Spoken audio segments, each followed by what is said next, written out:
السلام عليكم، ازيكم يا جماعه؟ اخباركم ايه؟ انا معاكم سامح من فيزا ستيشن، والنهارده عملنا لكم فيديو جديد عن اسباب الرفض والقبول بالنسبه للسفاره الامريكيه. دي حلقتنا التانية بالنسبه لاسباب الرفض بالنسبه للسفاره الامريكيه، وازاي تقوي موقفك في المقابله بتاعتك. اول حاجه انت لازم تكون عارفها ان في قبول كتير جدا في السفاره الامريكيه، بس المشكله ان معظم الناس اللي بتاخد قبول مش بتوضح ده، او مش بتطلع على السوشيال ميديا زي ما كل او معظم الناس اللي بتاخد رفض بتعمل بوستس، او ان هم بيدخلوا يستفسروا عن ان هو اترفض، او هو بيحاول يشوف حد تاني اترفض زيه علشان ياخد معلومه، او حد يديله معلومه بالنسبه للناس اللي اخدت قبول. السفارة الأمريكية هي لازم تكون عارف في المقام الأول إن الحظ بيلعب دور كبير جدا بالنسبة للمقابلة بتاعتك. مفيش حاجة بتقول إن موقفي هيكون قوي جدا، ولكن في حاجة بتقول إن كل واحد عنده موقف محدد.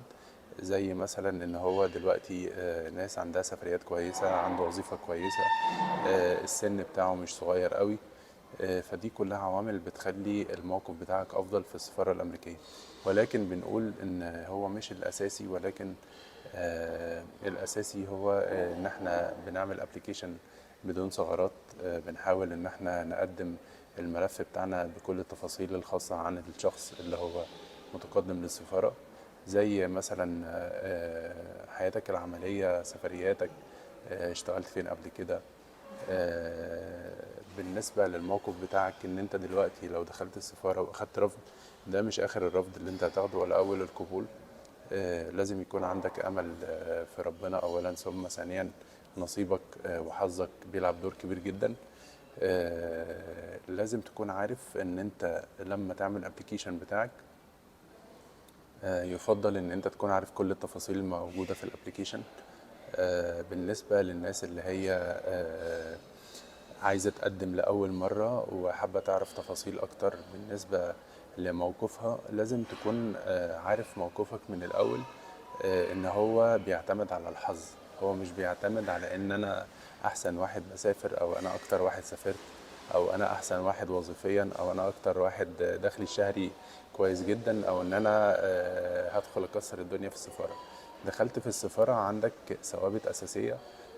طبعا في ناس كتير جدا بتتكلم عن ان هو لغة الجسد، ولغة العيون، ولغة مش عارف ايه. طبعا الموضوع بيتلخص في ثباتك في المقابلة. مفيش حاجة اسمها لغة الجسد بتلعب دور، ومش عارف احنا بنهيأ فيك ايه وبنعمل فيك ايه. طبعا هو منطقي جدا ان انت تكون داخل كمقابلة مع اوفيسر او كمقابلة رسمية. لازم طبعا يفضل جدا ان انت تكون مدرب نفسك قبلها، تكون عارف كل التفاصيل المكتوبة في الابليكيشن بتاعك، الاساسيات اللي انت بتعملها في الابليكيشن. ان الشخص اللي انت بتثق فيه، او الشخص اللي انت بيساعدك في التقديم بتاعك، اول حاجة لازم انت اللي بتديله البيانات كلها الشخصية عنك. لو هو نصحك بنصيحة حاول تعمل بيها، او حاول تستفسر عنها منه. مش كل الناس اللي بتتكلم عن الفيزا بتكون مواقفها زي التانية. مش كل واحد جرب حظه فكان حظ التاني أسوأ منه أو أحسن منه. لازم تكون عارف ان هو نصيبك في الاول في الاخر. اعتبر نفسك بتقدم في وظيفة، والاوفيسر ده ما هو الا الشخص اللي بيقول لك انا عايز اقبلك في الوظيفة دي. فانت اهل نفسك لحاجة زي كده. نصيحة: لو انت داخل السفارة لازم تذاكر كويس جدا. لو مسافر سياحة لازم تكون عارف الأماكن السياحية في الولاية اللي أنت مسافر عليها. ده مهم جدا، بيقوي موقفك، بيحسس الناس اللي أنت بتعمل معاهم المقابلة إن أنت عارف أنت مسافر تعمل إيه، ومسافر ليه، ومسافر هدفك إيه. حتى لو أنت مش واثق قوي في القبول، أو أنت داخل ومتردد، حاول تذاكر وتشتغل على نفسك، لأن أنت عامل زي اللي داخل في امتحان، أو اللي داخل في مقابلة مع شخص مهم. او اعتبر نفسك بتقدم في وظيفة زي ما قلت لك. وبتحاول تحفظ وتذاكر ان انت عايز تدخل المكان ده وتطلع. تطلع يعني لازم تكون طالع وانت عندك قبول، لازم تكون طالع وانت واخد ابروف، لازم تكون مرتب قبل ما تدخل السفارة. حاول تشوف فيديوهات كتير، حاول تقرا كتير، حاول تذاكر كويس جدا موقفك. السفارة مش عايزين منك، انت مش داخل معاهم منافسة ولا داخل معاهم على ان انت هتفوز بحاجة مستحيلة. في ناس كتير جدا باسبوراتها مفيش فيها سفريات واخدت الفيزا عادي جدا. في ناس عندها سفريات كتير جدا واترفضت. في ناس وظيفتها كويسة جدا واترفضت. في ناس وظيفتها بسيطة جدا وقبلوهم. طبعا احنا بنقول في المقابلة هيئ نفسك، ذاكر كويس، احفظ الأسئلة. السفارة ما بتطلبش منك أسئلة كتير لأن هو مش هيدخل معاك في نقاش طويل، طبعا باختلاف الدول اللي انت بتقدم منها، لأن في سفارات في دول، يعني بالنسبة للسفارة الأمريكية في معظم الدول في ناس بتتناقش معاهم وممكن تاخد وقت في المقابلة عادي. مش شرط ان انت المقابلة بتاعتك تكون 3 دقايق او دقيقتين، بس بنسبة 99% المقابلة بتاعتك لا تتعدى 3 دقايق او الخمس دقايق. ولكن في بعض الدول العربية احيانا بيتناقشوا معاك شوية في وضعك المادي او وضعك الوظيفي او سفرياتك، او بيتناقشوا معاك شوية يعني. فطبعا بالنسبة للسفارة الامريكية في مصر الوضع مختلف شوية. انت الوقت اللي بتعمل فيه المقابله تقريبا لا يتعدى دقيقتين او 3 دقايق، 5 دقايق، هنقول ماكسيمم 10 دقايق لو انت بيستفسروا منك عن حاجات معينه. انا بتكلم عموما في الفيديو بصفه عامه، مش مرتب لك كلام معين وجاي اقوله لك. انا بقول لك عن تجارب الناس اللي احنا بنتعامل معاها بالنسبه للمواقف بتاعتهم في السفاره. السفاره ما هي الا اعتبر نفسك داخل وظيفه وبتذاكر. اعتبر ان انت بتأهل نفسك لدخول مكان مهم جدا. طبعا مفيش مستحيل بالنسبة للفيزا. لازم تكون عارف ان انت داخل حاطط في حساباتك وانت داخل المقابلة، انا داخل علشان اخد قبول، انا ما عنديش اي نسبة ولا 1% ان انا هترفض. أهل نفسك لحاجة زي كده وتوقع، او ان شاء الله ربنا هيوفقك وهتاخد الفيزا بسهولة جدا. هنتكلم برضو بالنسبة للمقابلة بتاعتك، اتكلم عربي ولا انجليزي. ده بيفرق كتير جدا بالنسبة للمقابلة بتاعتك. طبعا كل ما اتكلمت باللغة بتاعتهم، اللغة الانجليزية طبعا مهم جدا، ولكن مش بالاساس ان انت لازم تعمل المقابلة بالانجليزي، ولكن هو بيقوي موقفك. ده عن تجارب معظم الناس او تجارب ناس كتير جدا. لو مسافر سياحة طبعا بالنسبة للسفارة مش هيفرق قوي تتكلم عربي ولا انجليزي، ولكن برضو انا بقول لك انت دلوقتي زي ما يكون جاي لك ضيف وانت محتاج تفهم الضيف ده، او لازم تأهل نفسك لحاجة زي كده، ان انت جاي لك ضيف مثلا عايز يفهمك وانت عايز تفهمه. طبعا بالنسبة لترتيبات المقابلة، او بالنسبة لترتيبات الانترفيو بالنسبة للناس اللي داخلة بيزنس، برضو يفضل جدا ان هم يتكلموا انجليزي. بيفرق جدا معاهم. معظم الناس اللي وقعت في الفترات الأخيرة بالنسبة للبيزنس كان أكترها بيعلقوا على نقطة إن هو أنت مسافر تشتري معدات أو مسافر تشتري حاجات تخص شغلك، وإزاي ما بتتكلمش إنجليزي، إزاي هتتعامل مع الناس بره. طبعا الرد البسيط أو اللي معظمنا بنتكلم فيه إن إحنا هنجهز مترجم بره. طبعا ليها تكة معينة بنشتغل عليها، ولكن تأكد إن السبب ده ما بقاش منطقي قوي، بقى بيقع فيه ناس كتير جدا. حاول تجتهد شوية على الأسباب بتاعتك. حاول تكون عارف ان انت داخل بالنسبة للسفارة محتاج ان انت تتكلم بوضوح جدا، ولازم ان انت تكون حاول ترتجل الإجابة. لو انت مش عارف الإجابة قوي حاول ترتجلها، وحاول تتوقع أي سؤال، وحاول ان انت تكون مجهز نفسك لأي سؤال انت مش عامل حسابك عليه، ان انت ما تتوترش. الراجل مش عايز يحطك في نقطة معينة ويختبرك فيها وانت تفشل في الاختبار ده او ان انت ما تجاوبش عليه. حدد الاول بالنسبة للمقابلة بتاعتك، حاول تحدد المقابلة بتاعتك من البداية عربي او انجليزي. برضو في ناس وقعت في نقطة معينة، بدأ المقابلة بالانجليزي مع الاوفيسر، وبعد كده في نص الكلام بدأ يتوتر، بدأ يطلب مترجم، بدأ يحط نفسه في ثغرة اللي هو أصلا كان من البداية بيتكلم كويس جدا، ولكن هو اتوتر جدا فبدأ إن هو يقول له أنا عايز أتكلم عربي. ف عادي جدا ان انت تقول حاجة زي كده، ولكن حاول تهندل الموضوع شوية بشكل بسيط. ويعني انت حط نفسك مكان الاوفيسر اللي بيعمل معاك المقابلة ده، واقنع نفسك بنفسك. بمعنى مفيش اي مشكلة خالص ان انت تعمل فيديو مع نفسك وتتكلم مع نفسك وتذاكر مع نفسك وتحاول ان انت تجتهد. انا مش بقولك ان انت داخل حرب مثلا ومحتاج ان انت تحط خطة للعدو بتاعك، بس انا بقولك ان انت محتاج ان انت تجتهد على نفسك شوية، علشان في ناس كتير جدا بتبقى داخلة السفارة متعشمة طبعا ان هي داخلة هتاخد الفيزا، هتاخدها، وبيطلع على غير توقعاته تماما، ولكن ده بيكون لأسباب معينة انت مش عارفها. السفارة ما بتقولش انا رفضتك علشان كذا، ولكن انت الشخص اللي دخلت المقابلة، فانت اللي محطوط في الاجابات، وانت اللي رديت، وانت اللي عارف انت ممكن تكون كانت مشكلتك في ناس على فكرة ما بيكونش عندها اي مشكلة خالص بالنسبة للمقابلة وبيترفضوا عادي جدا. ولكن المشكلة ان السفارة ما بتقولش اسباب ثابتة. يعني مثلا هو بيقول لك خد الورقة دي فيها الاسباب. طبعا ده يعني هو خلاص خلص الكلام معاك، فما عادش عنده وقت للنقاش معاك، علشان في ناس تانية داخلة مقابلة تانية غيرك. تمام. مش عايزين نقول ان في شخص بيقبل وشخص بيرفض، بس هو فعلا ده حقيقي. في شخص بيبقى عنده نسبة القبول اعلى من شخص، ولكن احنا مش عارفين برضو الاسباب بتبقى راجعة لايه. لو حد قالك ان هو عارف السبب، فهو للأسف هو بيقولك اي كلام.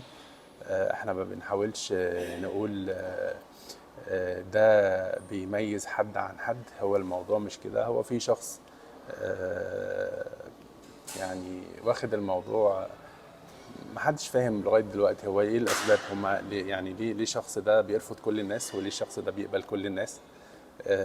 مفيش حاجة اسمها انا عارف حد جوه السفارة وهيعمل لي. مفيش حاجة اسمها كده. في حاجة اسمها أنا رتبت ورقي كويس، ذاكرت الورق ده كويس، ذاكرت موقفي كويس، أنا عارف كل تفاصيل المقابلة بتاعتي، عارف أنا سبب السفر بتاعي إيه، عارف أنا رايح فين هناك، عارف أنا مسافر على ولاية إيه، نازل في مدينة إيه، رايح أزور إيه أو رايح أعمل إيه هناك. مهم جدا إن أنت تكون عارف كل التفاصيل بتاعة المقابلة. طبعا احنا لو اتكلمنا عن الولايات، يفضل ان انت ما تقولش ولايات كتير بالنسبة للسياحة، وتقول انا مسافر ميامي مثلا ورايح كاليفورنيا. علشان انا حاول تحدد المدينة والولاية. حاول تعرف ان في فرق بين ولاية وفي فرق بين مدينة. ما ينفعش تقول انا رايح ولاية كذا وتسكت. يفضل ان انت تقول رايح ولاية كذا ورايح مدينة كذا في ولاية كذا علشان اعمل كذا، لان في ولايات فيها مدن كذا مدينة مشهورة. فما ينفعش تقول انا رايح ولاية كذا وتقعد ساكت، لان ده هيخلي موقفك مش كويس. هيحسس ممكن الاوفيسر يحطك في نقطة، يقول لك مثلا انت رايح مدينة ايه في ولاية ايه، او رايح ولاية ايه، او ممكن يقول لك اسم المدينة على ان هي الولاية، او يقول لك العكس. بيحاول يختبرك، يشوف انت فعلا فاهم انت رايح تعمل ايه، ولا انت عارف انت رايح فين، ولا انت داخل وخلاص مجرد حافظ كلمتين وبس. ما بنقولش لحد قدم بيزنس بس او قدم سياحة بس، ولكن حاول تدرس موقفك كويس انت كشخص. بالنسبة لموقفك، انت بتسافر كتير، عارف انت موقفك كويس. ما بتسافرش كتير وعارف ان موقفك ضعيف، في ثغرات شوية. موضوع الوظيفة في الباسبور ده برضو مهم جدا. بيترتب عليه حاجات كتير جدا بالنسبة للمقابلة. مفيش وظيفة بعينها هي أحسن من وظيفة، وفي ناس على فكرة ما عندهاش وظائف كويسة في الباسبور وبيقبلوهم عادي، بس هو عنده وظيفة في الحقيقة بتثبت العمل بتاعه ده.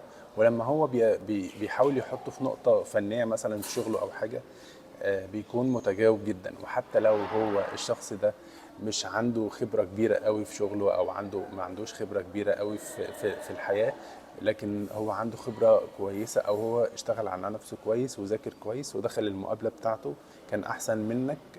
مش شرط يكون هو برضو، علشان ما نقولش او كلام وبس. في حد بيجتهد على نفسه وهو فعلا دخل المقابلة وكان احسن منك، مش احسن منك كشخص طبعا كل الناس كويسة، بس احنا بنقول هو كان احسن منك في ردوده، كان عنده ثبات كويس جدا.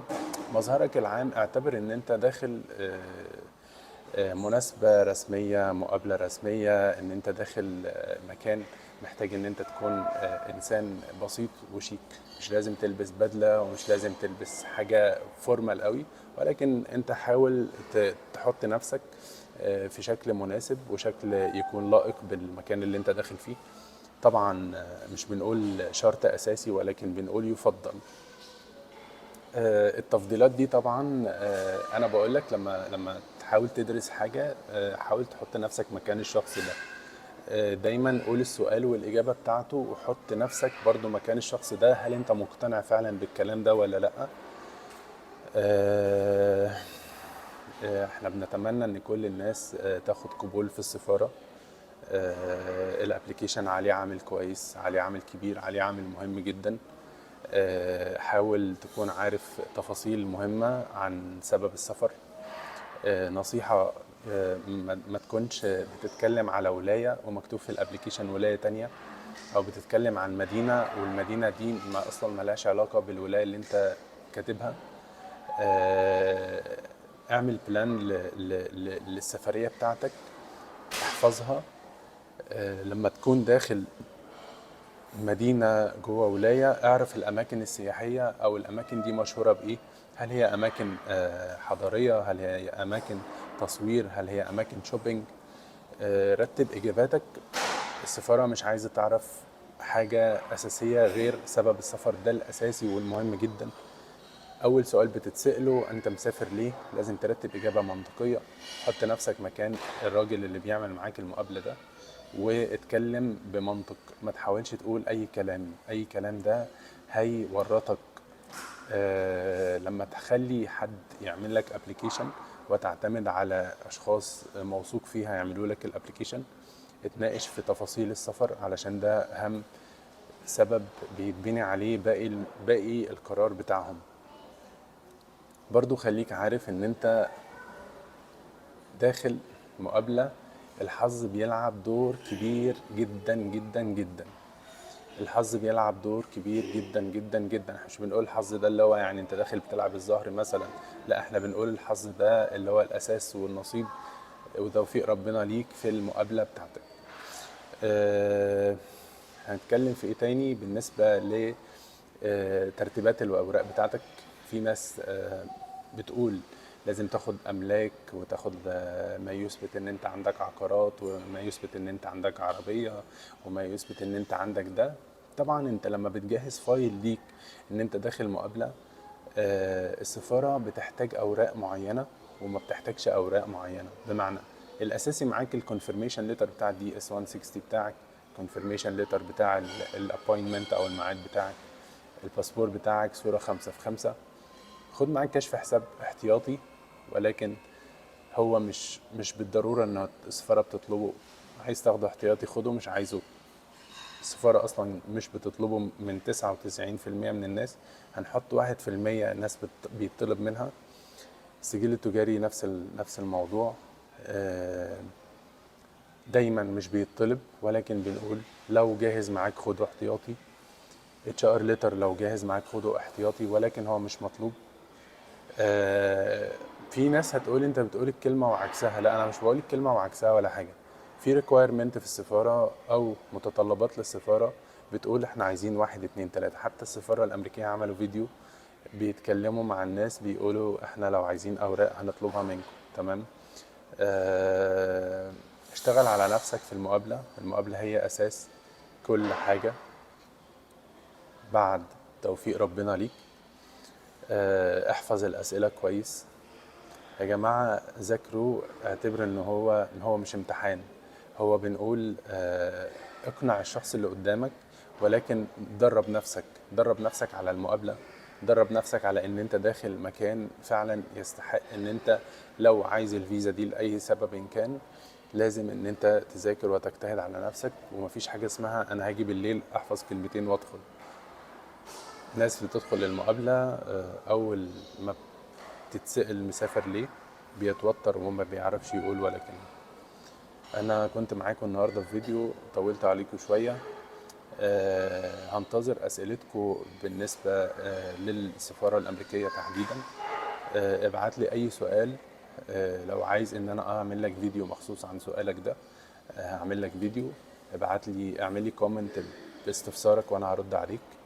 اتمنى ما اكونش طولت عليكم، وتابعونا على قناتنا في الفيديو في اليوتيوب، وان شاء الله في فيديوهات كتير هنعملها الفترة الجاية. سامحوني لو اتأخرت عليكم في بين الفيديو والتاني. واتمنى ان الناس كلها تتوفق بإذن الله. شكرا لكم.